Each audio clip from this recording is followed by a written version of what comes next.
കർത്താവേ, അങ്ങയുടെ കൂടാരത്തിൽ ആര് വസിക്കും?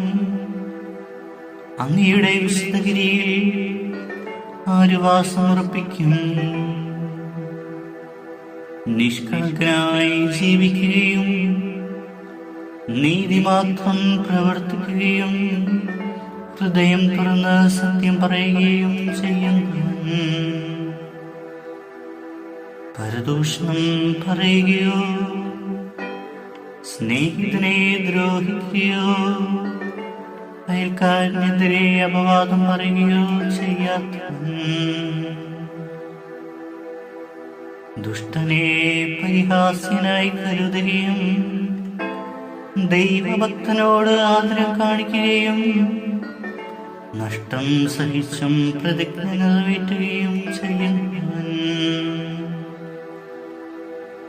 കടത്തിന് പലിശ ഈടാക്കുകയോ നിർദോഷണത്തിന്റെ കൈക്കൂലി വാങ്ങിക്കുകയോ ചെയ്യാത്തവൻ, ഇങ്ങനെയുള്ളവൻ പ്രിയനായിരിക്കും.